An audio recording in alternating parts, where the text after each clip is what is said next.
Welcome to the Caregiving Podcast. I'm Inga. And I'm Julie. And long story short, we have Caregiving. We are two momtrepreneurs who have built an in-home care business from the ground up, guided every step of the way by God's care and fueled by agape love.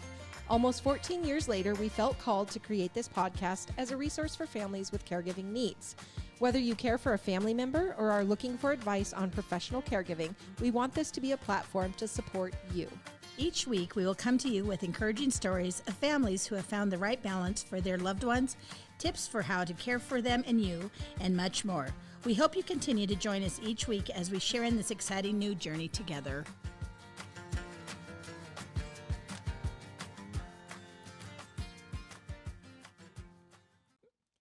Hello, Sunshines, and hello, Julie. How are you doing today? I am so good. Yeah? Yeah. Tell me why. Why are you so good? I don't know. It's a beautiful day. One of my resolutions for this year, which I don't do resolutions, but one of the thoughts that I had for bettering myself was the two P words, more positivity and more productivity. Yeah, how are you doing with that? I'm doing pretty darn good. Yes. Because, you know, with the winter and the snow and the cold, I tend to get cranky, but I'm just like, we need the snow, we need this moisture. It's going to be good for the summertime, so quit whining. And moral of the story. Moral of the story. No more no but whiners. It's all about your mental, where you allow yourself to be. Yeah. I agree. And I would say you have been super productive. You're like a whirlwind upstairs in your office. Thank you for noticing. I did notice. Good job. Well, Jules, today we're going to actually be talking a little bit about our local Veterans Food Pantry. Oh, goodness. But before we get to that, we should talk a little bit about the Veterans program that we have here at Apaga Home Care. Yeah, we love it so much. Yeah. I'm very proud of us for offering this program. Mm-hmm. And it's just to give back to those who have served. Mm-hmm. You know, we can't do too much for any of them. Yeah. Yeah, it's a cool program. So in Montana, through Montana VA, it's the Home Health Aid and Homemaker program, and it offers us the ability, or it gives us authorization, I guess, to provide home care to some of our veterans that just need a little bit extra at home in order to stay there and stay out of a facility. Yeah, and we serve a lot of veterans. We do. Yeah, we do. We do have to be careful, though. Some of them are a little sneaky because all they want is us to clean their house.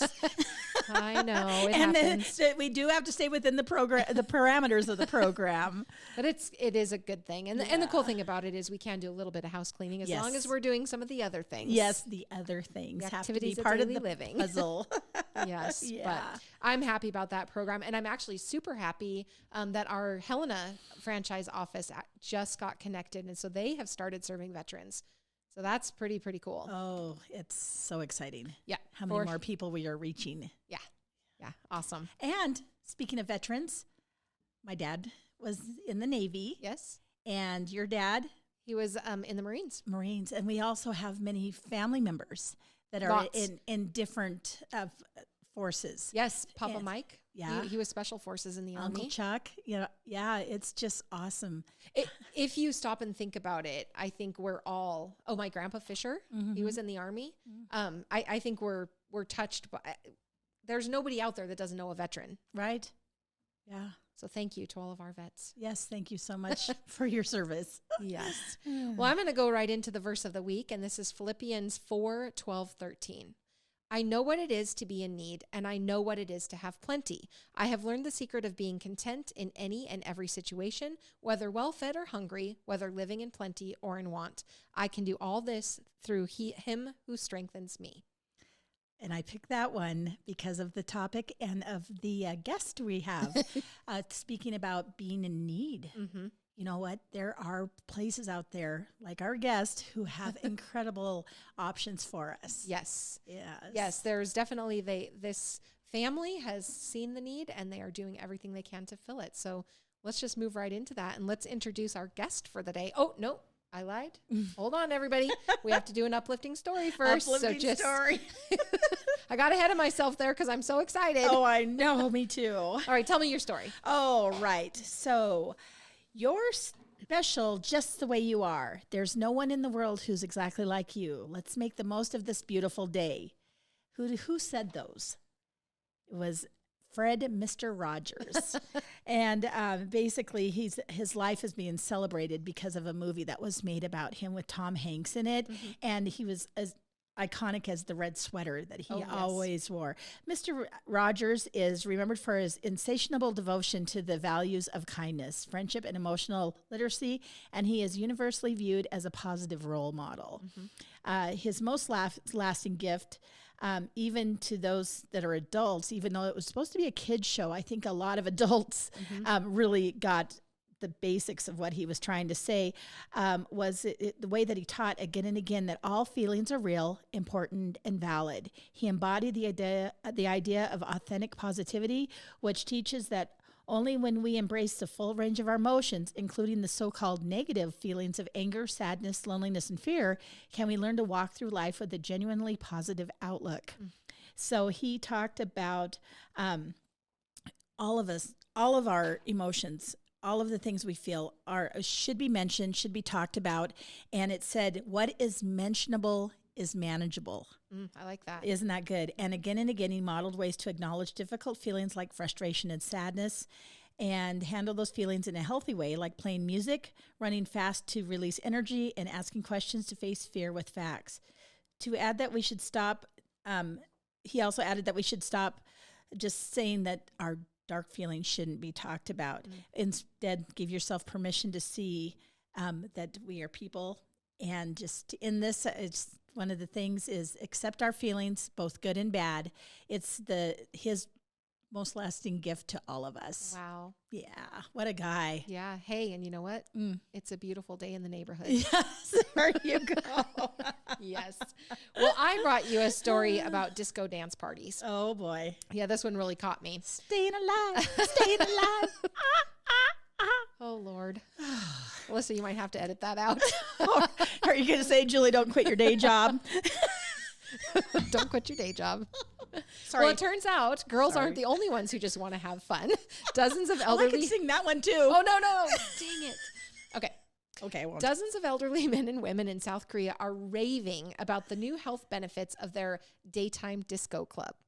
So dance parties in Seoul, South Korea, are the first events of their kind to be funded by the government in order to combat senior loneliness, isolation, and dementia.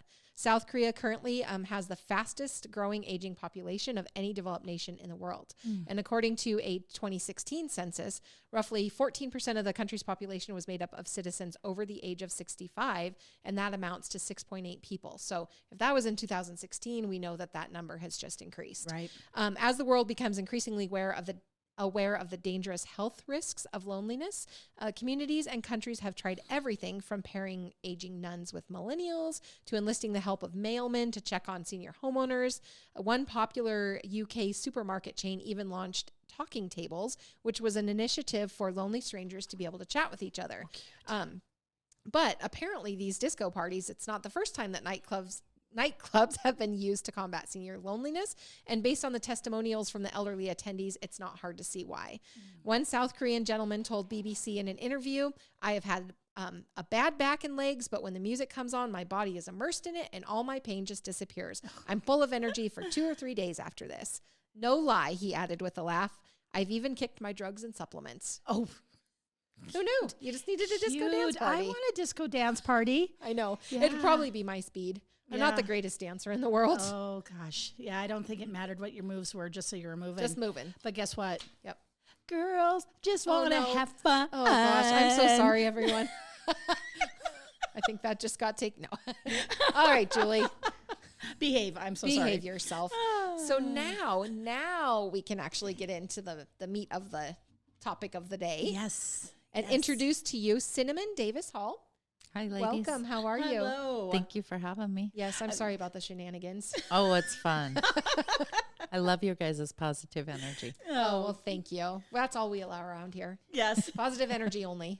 Very uplifting in the morning. I like it. Good. A little coffee helps me get started. Then if I could just go disco dancing in the middle of the day, I'll be set. Yeah. No. Anyway, so talk to us. Tell us about Cinnamon Davis Hall. So I'm the community outreach for the Northwest Montana Veterans Food Pantry and Stand Down. And the Veterans Food Pantry was started about 20 years ago.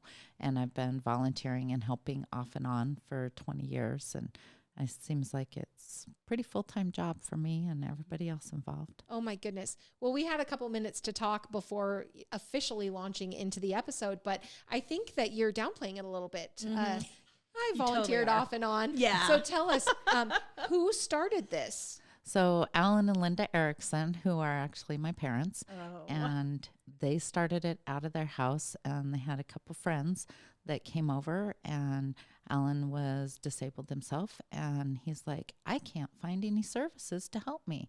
So he started the Veterans Food Pantry, and one to help himself find services, but he wanted to help his fellow brothers. And how it started was he got a 4x4 box of potatoes and went out in the woods and found veterans and started asking them to come in. And it started out with a stand down. We hold our biggest stand down in Libby every year, first weekend of October, and it's already in the works for going to be going again this year. And a stand down is where the veterans come and they can get services. We'll have a medical bus vet there. We'll have service providers there where they can get information. They can talk directly to the different service providers from the VA or the vet center or the vet clinic and find out what all resources that they have. But then they can also get surplus military, and then they can get a meal because we cook meals all day long. And then they can get a food box if they need it. They can take a food box home for their family to share. And we even have civilian clothing out in Libby. And last year we were able to take durable medical equipment because we had an overload in our building. So it's a one weekend, one-stop shopping to help our at-risk veterans to get services that they may need. Wow. So you have this formal stand-down event once a year, but then you have your building and you have services that are available all throughout the year, not necessarily having the clinicians there on site. That would just be during the stand-down event. Yeah. But talk to us about what, if I'm somebody that's looking for services, what do you offer out of your building? So if you go in there and let's say you do need a clinician, we can refer you to the vet clinic, or we can refer you to another organization that might be able to help. And maybe you need to go to the vet center. We can refer you there. We have all in our quick guide. We have all the numbers and contacts. And if you need benefits, we can refer you to the State Veterans Affairs, and they're the ones that help with benefits. So there's a lot of resources that we have. And if you're a veteran and you come in and you need a food box, you can come in and get a monthly food box. And if you're homeless and at risk, you can actually take a shower if you need a shower. We have a washer and dryer. You can do laundry if you need to do laundry. And if you're moving into a house, we have a move-in ready kit. So it's got pots and pans for you and your family. And a veteran can get a bed for them and their family for part of the move-in ready kit. So pretty much anything that you need. And that's how the pantry started. After they did the stand down, they started out, and it was in 3 Quonset huts, pretty much across from the Rainbow Bar. And that was in about 2000. And they were doing the same services over there, had the washer and dryer, and people would donate goods. So that allowed Alan to be able to give our veterans the things that they needed. And then in about 2010, this new building was donated. Oh, wow. So it's been an What expansion. a blessing. It was. So tell us where you're located in Kalispell, Montana. It's 1349 Highway 2 East. It's across from the Evergreen Super One. And it's a 2-story white building right there by Burger King on the Highway 2. Right. So did it start out with more of the equipment type needs for people, or when did the food pantry come into it? I know you guys supply all types of things, paper products, personal care items. Yeah, the food started in the very beginning, and people were supporting Alan and what he wanted to do, just friends in the community, and people were just donating stuff that they didn't need. And so that encouraged them to keep sharing it and keep giving it out. And one thing they even did back in 2000 is they would loan veterans durable medical equipment. And with that, it's the veteran might have insurance, but the spouse might not. Right. And so it was a way that if we could loan them a wheelchair or a walker, they aren't going to go out and spend a lot of money, and that could help them pay their other bills that they needed to try to keep them out of becoming homeless because they couldn't pay their basic bills. Well, and it's crazy. I don't think people realize until you're in the position of needing a wheelchair or a walker to understand how expensive those items are. Right. Mm-hmm. Right. So to have the ability or opportunity to come into a center like yours, borrow something, use it for the time that you need it, and then return it so that the next person can carry on, that's a pretty incredible thing. Yeah, and somebody might be having a knee surgery, and your insurance might only let you buy one large item a year. Mm-hmm. And the doctor might say, you need 4 items. You need a commode. You need a high rise for your toilet. You need a walker. You need a wheelchair. You need a hospital bed. Right. You can come in and you can borrow that at any time. And we've got loaners on those. And then if you're going to need them more full time and you decide to purchase them, it's really reasonable price, like $15 to $20 or something. Don't quote me on those numbers. They can purchase as well. You can purchase it for full time forever, and then you can have it. And what that money does is it helps to pay the heat and lights on the building. Oh. Right. Yeah. And then also with our donated items, we're able to give the veteran can get one to wear, one to wash twice a year because we get clothing donated all the time. And so the veterans can come in and they can get free clothing twice a year. So it prepares them for winter and then prepare them again for the summer with some free clothing. And then we do have a thrift store where all veterans in the whole community, anybody in the whole community can shop there. But the veteran in particular, he gets a 10% discount. Oh. And so they can get a discount, but everything that the community purchases or donates goes to help in some way the veteran, whether it's paying the heat and light bill or whether it's more food for a need that we have or helping in one way or another. It all goes back to support the veterans. Sure. Wow, that's incredible. So how do you take donations? So if you wanted to donate, the best time to do it is 10 to 3, Monday through Friday, because we have the most volunteers to help you unload your vehicle at that time.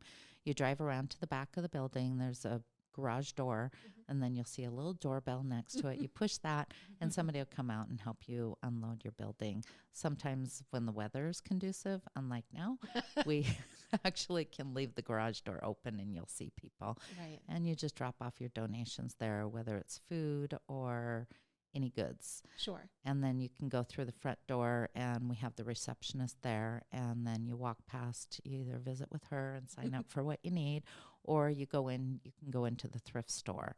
And the thrift store is open 10 to 4:30 Monday through Friday. Okay. And we like to give our volunteers the weekends off. Very kind. Yeah. A little bit of time to rest and relax and get ready for Monday morning. So talk to me about volunteers. You must have a lot. We do. And like at Christmas time, we do an extra food box for our clients because our clients can get a regular monthly food box to feed their family. But then at the holiday seasons, they can get either Christmas or Thanksgiving.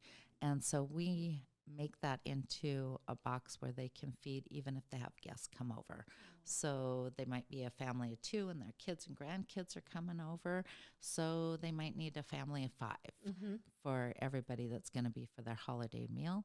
And then they tell us that. And we have volunteers that come in, the Boy Scouts come in, and they help to fill the boxes. That's one of the groups has been coming in for at least 5 years that I can think of and fill in the food boxes.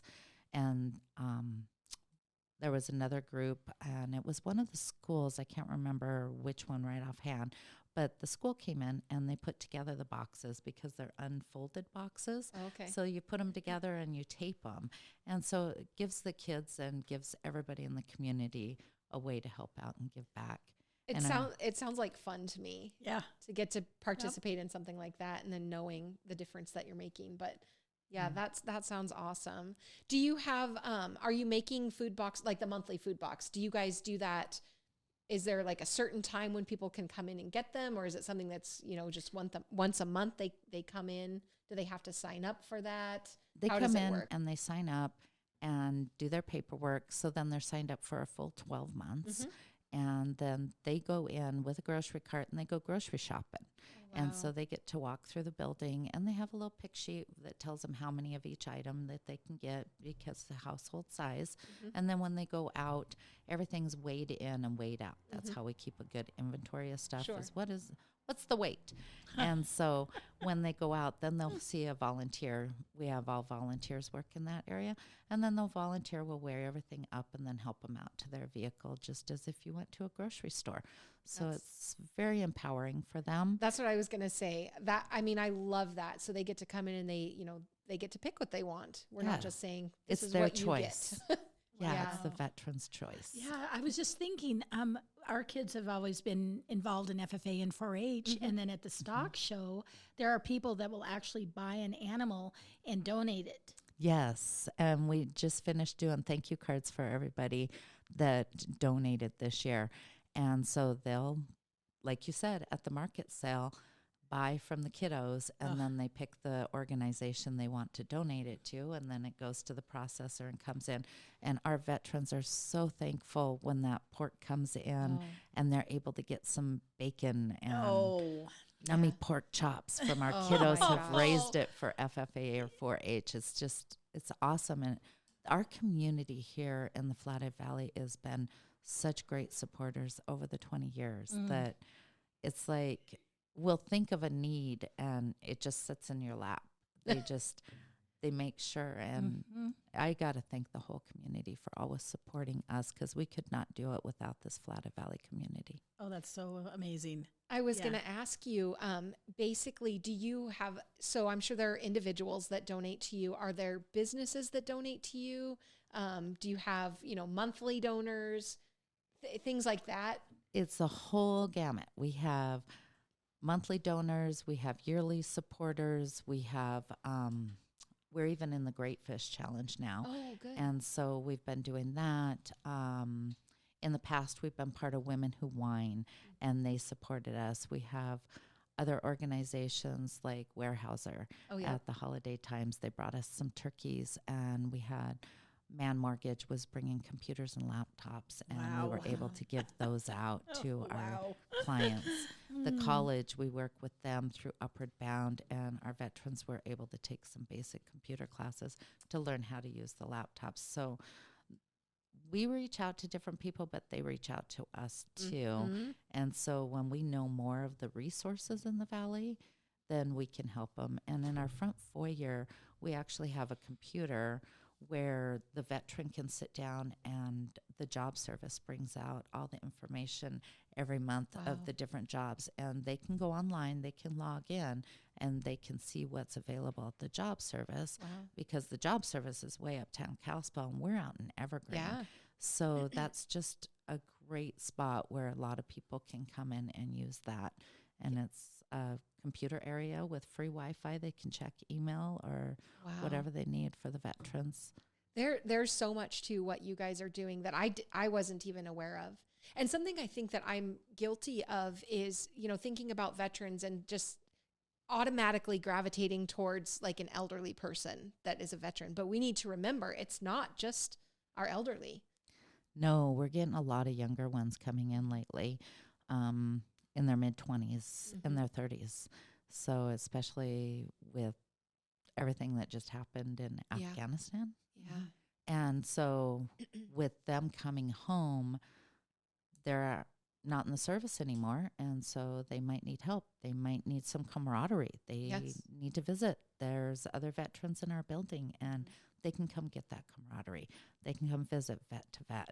And it might just be they need to do a little bit of shopping, and there's another veteran in there, and all of a sudden they're just visiting and talking, and that's a great camaraderie right there. That veteran to veteran is huge.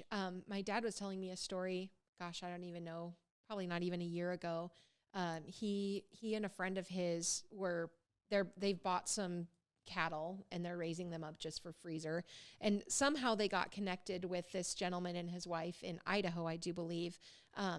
And my dad and his friend went there, and the husband was a veteran, and was suffering from a lot of depression and just not being able to really talk to his wife about what he was going through. But my dad showed up, and they were able to have discussions, for hours about things that the wife couldn't relate to.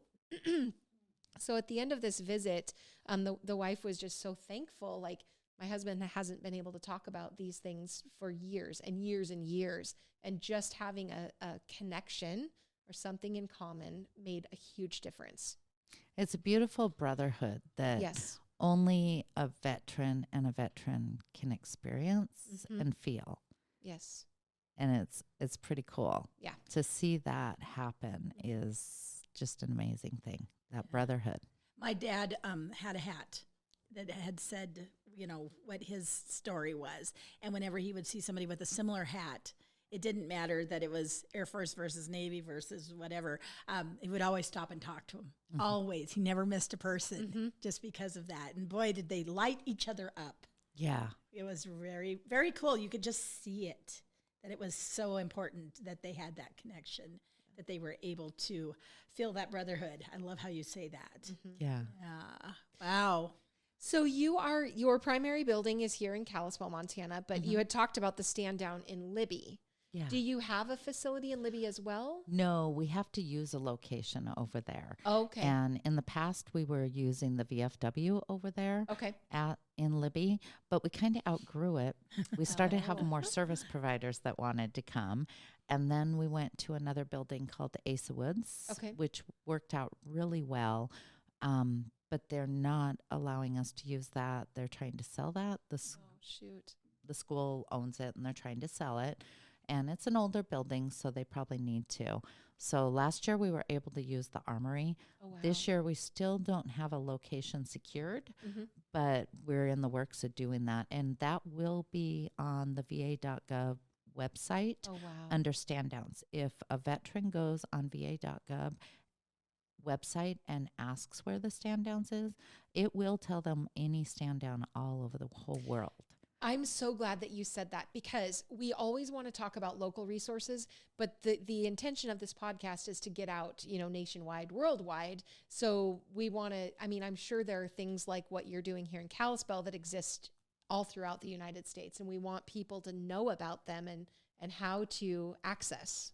Yeah, and I didn't realize until this year, the Veterans Food Pantry's been going for 20 years, and I didn't realize we are known nationwide. Yeah. And I, kind of listening to the different people talking, and I do community outreach, and they're calling me from all over, and I'm like, how do you hear about us? So social media is working. Oh yeah, it spreads. That's wonderful. Good news can That's spread wonderful. quickly. So if someone wanted to volunteer, would they just come to your facility, and what's the process? So you can go on the website, which is www.veteransfoodpantry.org, or you can come into the front foyer and you can ask the receptionist, her name is Sherry, for an application. And it's a very simple application. It's just kind of getting to know who you are, so then we can figure out where the volunteer position might lie that you might be most comfortable in, right? What hours you're available, whether it's once a week or once a month or 12 times a month or every day of the week. We don't mind. Right? We'll take it all. We need the most volunteers 10 to 3 Monday through Friday. Right. And so that's, and you can kind of pick and choose, which kind of helps. And then you would sit down with Linda, and she would do a little mini interview with you at that time after going through your application. Okay.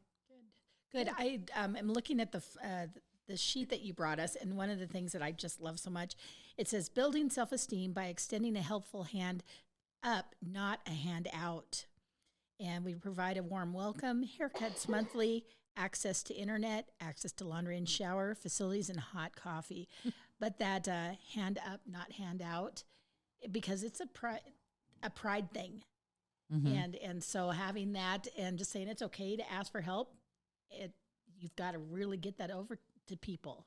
Yeah, and we've had some veterans that started out with needing that helping hand up, and we gave them that helping hand up, and then they worked through their things in life, and they became volunteers, and they still volunteer. I was assuming that would happen. That's best case. Yeah. Have it come full circle. And then think about those people that you said that drop in and are kind of unsteady on their feet right now because coming back into civilian life or this and that, but somebody can just take them and say, hey, I was in your shoes. Mm-hmm. And what a connection. Yeah. And even when you're handing out a food box and you're at the back door weighing it up, they might say something. And if you've got another veteran working there, then you got that camaraderie starting and that brotherhood going on. And then they feel comfortable because we want everybody to feel like it's home. And all of our volunteers that start working there, it just becomes a little family after you start coming in there. And then the haircuts. You mentioned haircuts, and I didn't. But that is a gal named Tina. She has been coming once a month, the first Monday of the month. She comes every year.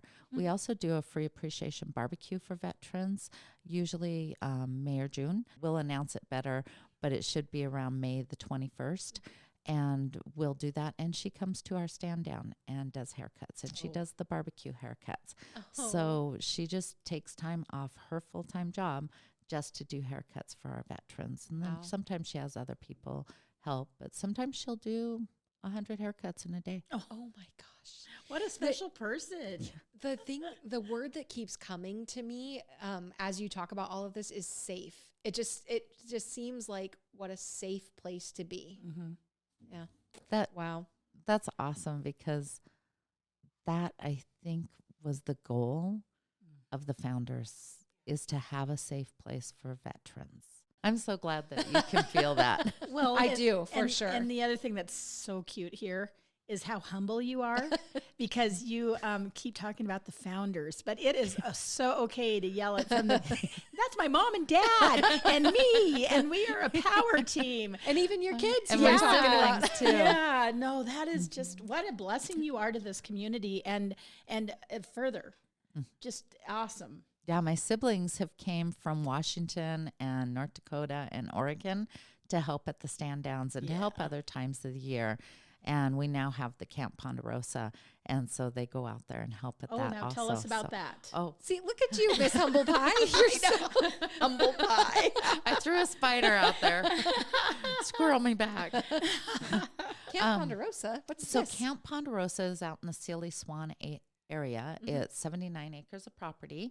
It was the old youth camp. If anybody's lived here very long, they know about the old youth camp. It's been closed down for probably at least 15 years. So is that on Guest Ranch Road or no? No, it's right on Highway 83 at mile marker 59, right at Goat Creek. Okay. And there's a helicopter pad there, and you go past the helicopter pad, and you're right up there at the buildings. There's great buildings back there, and they've been remodeling them and fixing them up. And there's a full dining hall, and there was an admit building that had lots of rooms, and now that's full of beds. There's a library in there. There's a reading room and a video audio room where they can sit and they can listen to music and just come and retreat out there. And then the big dining hall. I think we have enough tables. We got rid of all the old cafeteria style stuff. And Alan and Linda went with the wooden tables. And so with that, it can seat, I think, about 80 or 90 people. And they can just come out and do some camaraderie. And so do you have retreats there, or how does it work? so it has been doing that. People have been calling and going out there and retreating and volunteering out there. And we had a volunteer group because, I mean, you imagine all these buildings shut down for 15 years. There's a lot of work to get lots of everything up and running. So this year the volunteers went out. There was a whole crew, and there was about 60 volunteers that came, and they cut up wood and they cleaned up the kitchen. And it was just a great time for them to sit and visit. They were out there for at least 6 hours working. Wow. They brought sawmills and milled some logs. And it was pretty amazing little retreat that they did out there that weekend. So then what is the ongoing with Camp Ponderosa? So it's going to be a camp retreat, and then it's going to work into a learning center where hopefully we'll be able to maybe have some woodworking out there or fly tying. And we've got fishing poles because Alan fixes up fishing poles now. People donate fishing poles, and then he fixes them up, and veterans need a fishing pole. He gives them a fishing pole because if you can fish for a fish, you ain't going to be hungry. Oh. Gosh, everything you say, I'm just more and more amazed. Yeah. Yes. Cool.